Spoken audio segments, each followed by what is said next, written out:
Promotion of regulation of online gaming bill 2025। Government एक नया bill लेके आया है, promotion and regulation of online game bill 2025, और इसका मेन मकसद है इंडिया में सारे रियल मनी ऑनलाइन गेम्स को बैन करना।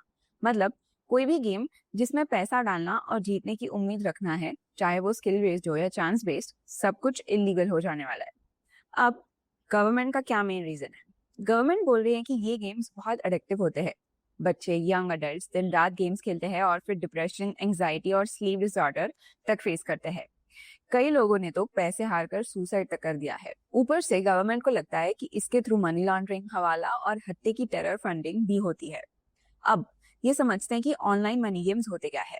ऐसा कोई भी गेम जिससे यूजर पैसा डाले स्टेक पे तौर रखने के लिए और रिटर्न में पैसा या एनरिचमेंट एक्सपेक्ट करे, चाहे क्रिकेट, फैंटेसी हो, रमी हो या कोई और गेम। अगर पैसा स्टेक पे है तो वो बैन होगा। अब इस पे पेनल्टीज क्या है?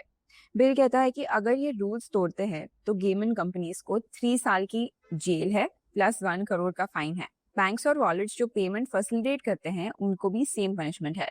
सेलिब्रिटीज या इन्फ्लुएंसर्स जो प्रमोट करते हैं उनको 2 साल का जेल प्लस 50 लाख का फाइन है।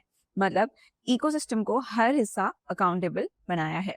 अब इसका इंडस्ट्री पे क्या इम्पैक्ट है? इंडिया का online real money gaming market अभी भी 3.8 बिलियन डॉलर्स का है और 2029 तक 9.2 बिलियन डॉलर्स का होने का एस्टिमेट है। ऑलरेडी 3 बिलियन डॉलर्स एफडीआई आ चुके हैं।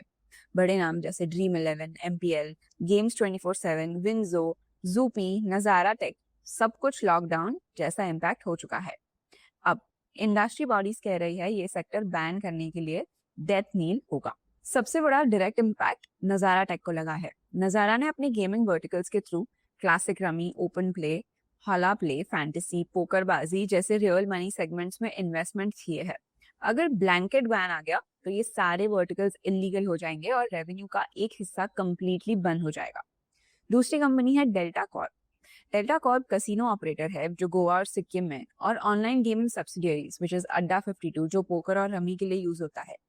बिल के बाद ऑनलाइन डिवीजन शट डाउन होगा। कसिनो अभी भी स्टेट रेगुलेटेड है तो फिजिकल कसिनोज बिजनेस बचेगा, लेकिन overall growth driver due to online poker and rummy बंद होने से स्टॉक पे प्रेशर है।